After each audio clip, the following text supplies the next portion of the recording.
संघर्ष के मार्ग में जो वीर चलता है दोस्तों वही इस संसार को बदलता है। जिसने मुसीबत, अंधकार और खुद से जंग जीते दोस्तों सूर्य बनकर वही चमकता है। तो जय हिंद दोस्तों। आज का मेरा टॉपिक है प्रत्यय।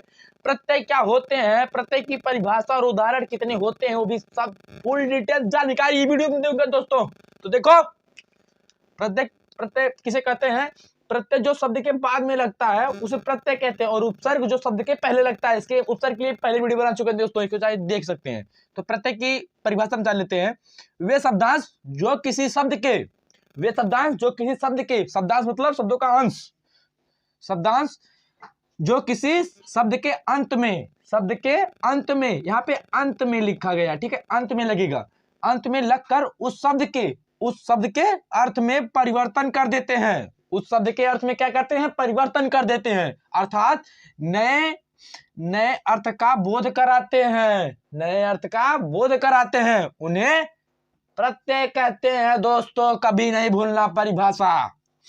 जैसे देख लो, समाज धन इक बराबर सामाजिक हो जाएगा, और सामाजिक देखो, समाज का दूसरा, यहाँ पे दूसरा जो भी मिला, इसको यहाँ पे दूसरा अर्थ निकल गया, ठीक है, यहाँ पे दूसरा अर्थ निकल गया। तो इसलिए ये जो अलग अलग अर्थ थे, यहाँ पे निकल गया सामाजिक, जो मतलब समाज वाली चीजें होती हैं, ठीक है, उसे सामाजिक कहते हैं, ठीक है।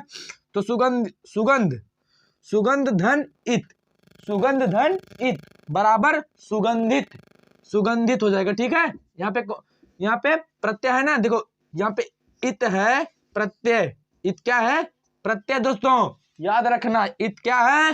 प्रत्यय है, कभी नहीं भूलिएगा। तब एग्जाम में पूछ लिया प्रत्यय कितने प्रकार के होते हैं, तो प्रत्यय मुख्यतः 2 प्रकार के होते हैं, कभी नहीं भूलिएगा। प्रत्यय कितने प्रकार के? 2 प्रकार के होते हैं, कृत प्रत्यय और तद्धित प्रत्यय, ठीक है। कौन सा प्रत्यय? कृत प्रत्यय और तद्धित प्रत्यय, ठीक है। कृत प्रत्यय को एक नाम से और भी जाना जाता है, कृदंत प्रत्यय, ठीक है। तो इसकी कृत प्रत्यय की परिभाषा जान लेते हैं। कृदंत या कृत प्रत्यय, हम आपसे बोले ना, कृत प्रत्यय क्या कृदंत प्रत्यय बोलते हैं, ठीक है। कृदंत या कृत प्रत्यय वे प्रत्यय हैं जो किसी क्रियापद के मूल रूप के साथ लगकर नए अर्थ का निर्माण करते हैं। नए अर्थ का क्या करेंगे? निर्माण करते हैं, उन्हें कृदंत या कृत प्रत्यय कहते हैं, कभी नहीं भूलिएगा। समझ में आया आपको? तो अब एग्जाम में पूछ ले, कृत प्रत्यय के कितने प्रकार होते हैं? कृत प्रत्यय कितने प्रकार? 5 प्रकार। कृत प्रत्यय के 5 प्रकार होते हैं। कौन कौन से? आगे बता रहे हैं। तो देखो, एग्जाम में एक बात ख्याल रखना, एग्जाम में जब बैठो कॉम्पिटिटिव लेवल के एग्जाम में ना, तो वहां पे देखा ऑप्शन में कृत प्रत्यय कितने प्रकार होते हैं क्वेश्चन में, तो ऑप्शन देगा 8, 12, 9 और यहाँ पे 5 दे देगा। तो इसमें से कितना सही रहेगा? 5 वाला ऑप्शन। कौन सा ऑप्शन? 5 जो लिखा है वही हमारा सही रहेगा, क्योंकि कभी नहीं भूलिएगा इसका कृत प्रत्यय का मुख्यतः कितने क्या कहते हैं उसको, कितने प्रकार होते हैं? तो वहां पे मुख्यतः 5 प्रकार के होते हैं। जो 2 प्रकार होते हैं वे प्रत्यय होते हैं। कृत प्रत्यय अलग है, प्रत्यय अलग है, और यहाँ पे तद्धित प्रत्यय अलग है, ठीक है। आगे बढ़ रहे हैं। तो दोस्तों देखो, हम पीछे पढ़ चुके हैं प्रत्यय किसे कहते हैं, प्रत्यय को समझे और प्रत्यय का उदाहरण भी देखें। और प्रत्यय 2 प्रकार के होते हैं, कृत प्रत्यय और तद्धित प्रत्यय, और कृत प्रत्यय की परिभाषा लिखे, ठीक है। और कितने प्रकार के होते हैं? 5 प्रकार के। तो कौन कौन से? तो पहला हो गया हमारा कर्तावाचक प्रत्यय। पहला कौन सा? कर्तावाचक प्रत्यय। दूसरा कर्मवाचक प्रत्यय, और तीसरा गणवाचक प्रत्यय, चौथा भाववाचक, 5वां क्रियाबोधक प्रत्यय। समझ में आ रहा है आपको? आगे बढ़ रहे हैं। कर्तावाचक प्रत्यय की परिभाषा जान लेते हैं दोस्तों। वे प्रत्यय जो कर्तावाचक प्रत्यय का निर्माण करते हैं, उन्हें कर्तावाचक प्रत्यय कहते हैं, ठीक है। समझ आ रहा है आपको? आगे बढ़ रहे हैं। जैसे अक का क्या होगा? लेखक। इसमें लास्ट में प्रत्यय में जो होता है ना, वो लास्ट में जुड़ता है शब्द के, और जो उपसर्ग होता है उससे पहले जुड़ता है, ठीक है। तो लेखक, इसमें अक आ रहा है, ख में क्या आ रहा है? आ रहा है, ठीक है। ख में क्या आ रहा है? आ रहा है, इसलिए यहाँ पे लेखक क्या होगा? अक का क्या होगा? लेखक। और नायक मीन्स हीरो, हीरो, जिसको सब बहुत लोग को गांव में कह देते हैं अपने बहुत ही हीरो बन रहा है, ठीक है। तो हीरो का मतलब वो नहीं, वो गलत ले लेते हैं, मतलब कुछ अलग टाइप ले लेते हैं। और हीरो का मतलब होता है बहादुर होता है, ठीक है। और गायक जो मतलब गाना गाते हैं, यहाँ पे अक आ रहा है ना, अक, इसलिए कर्तावाचक प्रत्यय, ठीक है। तो कर्मवाचक क्या हो परिभाषा जान लेते हैं कर्मवाचक का। वे प्रत्यय जो कर्म के अर्थ को प्रकट करते हैं, वे प्रत्यय जो कर्म के अर्थ को प्रकट करते हैं उन्हें कर्मवाचक प्रत्यय कहते हैं। समझ में आ रहा है आपको? जैसे देखो, नी का क्या होगा? ओढ़नी। ओढ़नी मतलब समझते हो, जो ओढ़ने, लेडीज जो ओढ़ती है उन्हें ओढ़नी कहते हैं। ओढ़नी वाला सॉन्ग बहुत ज्यादा चल रहा है दोस्तों, समझ रहे हैं आपने, भोजपुरी का। तो कहनी, करनी का लास्ट में नी नी आ रहा है ना, उसी को बात, इसी बात को यहाँ पे देखो, लास्ट में जब जुड़ता है तो प्रत्यय होता है, ठीक है। तीसरा कौन सा प्रत्यय? करणवाचक प्रत्यय। करणवाचक प्रत्यय क्या होते हैं जान लेते हैं हम लोग। पूरे जब पूरा प्रत्यय पूरा खत्म कर डालेंगे, पूरा चिथा उसको उड़ा डालेंगे। वे प्रत्यय जो क्रिया के कारण बताते हैं, वे प्रत्यय जो क्रिया के कारण बताते हैं उन्हें करणवाचक प्रत्यय कहते हैं। भैया जान लो, तुमको पढ़ना है, तुमको लिखना है, तो आगे बढ़ना है, हमारे यूट्यूब चैनल पर देखना है, ठीक है। जैसे देखो, आ का क्या होगा? झूला। आया लास्ट में ना, देखो, झूला, घेरा, झगड़ा। अब भोजपुरी लगाना, झगड़ा। झगड़ा किसका गाना है हमको कमेंट में बताना। झगड़ा टॉप गाना है, बहुत सुनना आप, भोजपुरी में टॉप गाना नहीं जी, ठीक है। भाववाचक, चौथा क्या है? भाववाचक। वे प्रत्यय जो क्रिया से भाव, वे प्रत्यय जो क्रिया से भाववाचक संज्ञा का निर्माण करते हैं, वे प्रत्यय जो क्रिया से भाववाचक संज्ञा का निर्माण करते हैं उन्हें क्या कहते हैं? भाववाचक प्रत्यय कहते हैं, ठीक है। जैसे आओ, आओ का क्या होगा? चढ़ाओ, घुमाओ, कटाओ, बुलाओ, ये सब होते हैं, ठीक है। यहां तक समझ आया आपको? नहीं समझ आया फिर से बताएं, समझ में आ गया होगा आपको, ठीक है। आगे बढ़ रहे हैं हम, कोई डाउट नहीं होना चाहिए। क्रियाबोधक। क्रियाबोधक वे प्रत्यय जो क्रिया का ही बोध कराते हैं, वे प्रत्यय जो क्रिया का ही बोध कराते हैं उन्हें क्रियाबोधक प्रत्यय कहते हैं, ठीक है। आपको समझ में आ रहा होगा या नहीं समझ में आ रहा होगा आपको, तो वीडियो को पीछे स्किप करके देख लीजिए, समझ लीजिए, ठीक है। बार बार देख लीजिए, समझ में आना चाहिए आपको, बस इतने सब मतलब रखते हैं कि आपको जो पढ़ा रहे हैं आपको आना चाहिए, बस। क्रियाबोधक प्रत्यय कहते हैं, ठीक है। जैसे को हुआ, हुआ का क्या होगा? लिखता हुआ, पढ़ता हुआ, खेलता हुआ, घूमता हुआ, चाहे जो करता हुआ, ठीक है। चाहे जो करता हुआ, क्रिया का ही बोध कराएंगे, करता हुआ, ठीक है। समझ आ रहा है? तो यहाँ पे कौन सा प्रत्यय? क्रियाबोधक प्रत्यय होगा भैया, जान लो तुम। तुम्हारे जिंदगी को आगे बढ़ाने के लिए हम ये प्रयास कर रहे हैं, कृत प्रत्यय को पढ़ा रहे हैं, ठीक है। तो प्लीज दोस्तों हमारे चैनल को सपोर्ट करें यार, हम आगे बढ़े ताकि इससे अच्छी वीडियो आपको ला कर दें दोस्तों, ठीक है। आगे बढ़ रहे हैं। तो दोस्तों देखो, हमारा दूसरा प्रत्यय क्या है? तद्धित प्रत्यय। तद्धित प्रत्यय होते क्या है, हम इनके पहले बारे में जान लेते हैं परिभाषा से। जो प्रत्यय क्रियापदों के अतिरिक्त संज्ञा, सर्वनाम, विशेषण आदि शब्दों के साथ लगकर, आदि शब्दों के साथ क्या करते हैं? लग जाते हैं, नए शब्द का निर्माण करते हैं, उन्हें तद्धित प्रत्यय कहते हैं। भैया समझ में आया आपको परिभाषा?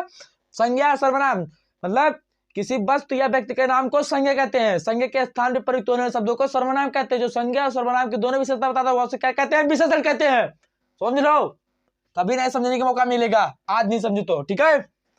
तो तद्धित पर एग्जाम में पूछ लिया, तद्धित प्रत्यय के प्रकार बताइए, तो कितने प्रकार? 6 प्रकार होते हैं, उसके 5 थे और कृत प्रत्यय के 5 थे, यहाँ पे तद्धित प्रत्यय के 6 है भैया, याद रखिएगा, ठीक है।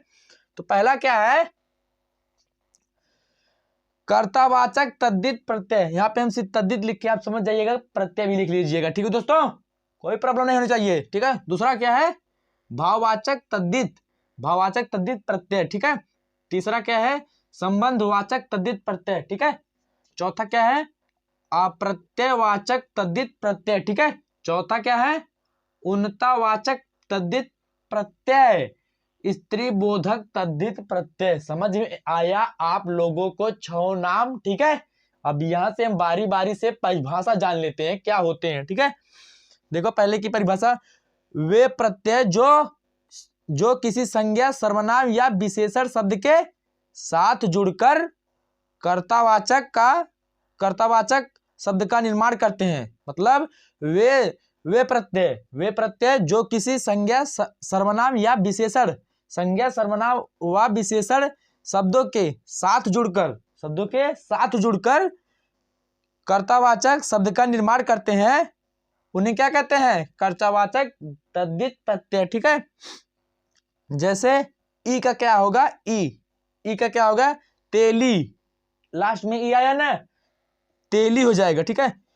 इया का क्या होगा, इया, रसिया, इया आया लास्ट में ना, ये लास्ट में लगता है। ठीक है, पहले नहीं लगता, पहले उपसर्ग लगता है, लास्ट में प्रत्यय लगता है। ठीक है, आर, सुनार, आर लास्ट में आया ना। ठीक है, समझ आया इतना।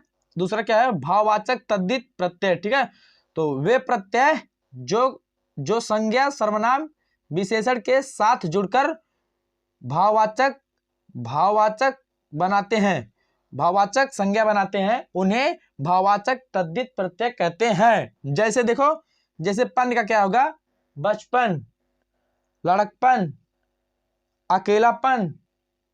ठीक है, चाहे जो भी बोलो, पन आना चाहिए लास्ट में। ठीक है, तो लास्ट में पन आना चाहिए, पहले नहीं, पहले आएगा तो उपसर्ग हो जाएगा, अगर लास्ट में आता है तो प्रत्यय हो जाएगा। ठीक है, इतना बात ख्याल रखना। तीसरा क्या है, संबंधवाचक तद्धित प्रत्यय। ठीक है, संबंधवाचक तद्धित प्रत्यय, इन प्रत्ययों के लगने से संबंधवाचक शब्दों का निर्माण होता है। ठीक है, होता है, कोई दिक्कत नहीं, निर्माण होता है। जैसे मतलब जब निर्माण होगा तो उसे कौन सा प्रत्यय कहेंगे, तो संबंधवाचक तद्धित प्रत्यय। ठीक है, जैसे एरा क्या होगा, एरा, चचेरा, ममेरा, चाहे जो भी एरा होगा। ठीक है, इन्हें समझ में आया, एरा लास्ट में आ रहा है। ठीक है, तो चौथा क्या हो गया, अप्रत्ययवाचक तद्धित प्रत्यय। ठीक है, प्रत्यय नहीं लिखे लेकिन आप लोग लिख लीजिएगा भैया, आपसे रिक्वेस्ट है। हम देखो काहे नहीं लिखे, हमारा बोर्डवा छोटा है, आपसे बता चुके हम।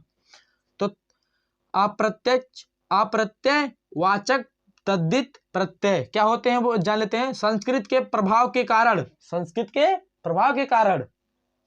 संज्ञा के साथ अप्रत्ययवाचक प्रत्यय लगने से, संज्ञा के साथ अप्रत्ययवाचक प्रत्यय लगने से संतान का बोध होता है, संतान का क्या होगा, बोध होगा। ठीक है, जैसे ई हो गया, जानकी, मैथिली कौन थे, वो लेखक थे।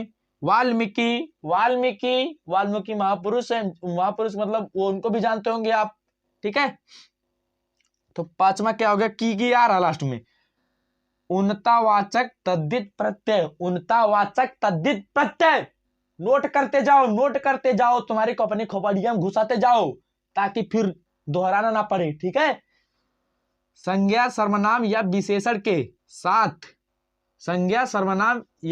के साथ प्रयुक्त होकर ये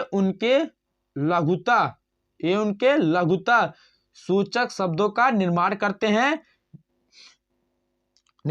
हैं जिन्हें उन्नतावाचक तद्धित प्रत्यय कहते हैं। समझ में आया। जैसे देख लो, इया का क्या होगा, खटिया गांव में नहीं बोलते हैं खटिया, और उसका चारपाई कहते हैं, लेकिन उसको खटिया कहते हैं गांव में। ठीक है, खटिया, लुटिया, दरिया। ठीक है, या आ रहा है ना लास्ट में, या। ठीक है, यहां तक क्लियर। आ जाते हैं छठे पे, स्त्री बोधक तद्धित प्रत्यय। ठीक है, लास्ट वाला हमारा है, लास्ट वाले को पूरा ध्यान से समझिएगा दोस्तों। ये जो आपको बता रहे हैं ना, 3 से 4 नंबर के बीच में आता है कंपटीटिव, किसी मतलब कोई भी एग्जाम होगा तो उसमें 3 से 4 नंबर का आता है दोस्तों, आप कभी नहीं भूलिएगा। आपसे रिक्वेस्ट है, इसको आप पीछे स्किप करके देख लीजिएगा, लेकिन हाँ, आगे करने की सोचना भी मत, नहीं तो समझ लो तुम्हारा 2-3 नंबर चला जाएगा, कहीं भी रहोगे। ठीक है, तो देख लो स्त्रीबोधक तद्धित प्रत्यय क्या होते हैं? संज्ञा सर्वनाम या विशेषण के साथ लगकर, संज्ञा सर्वनाम विशेषण के साथ लगकर उनके यहाँ पे उनके 2 बार लिख दिए हैं, कोई दिक्कत नहीं है। स्त्रीलिंग का बोध कराते हैं। संज्ञा सर्वनाम या विशेषण के साथ लगकर उनके स्त्रीलिंग का बोध कराते हैं। ठीक है, जैसे यानी का क्या होगा? यानी क्या होगा? देवरानी। जानते हैं देवरानी को? समझ में आ रहा आपको ना? देवरानी, जठानी। ठीक है, समझ में आया आपको?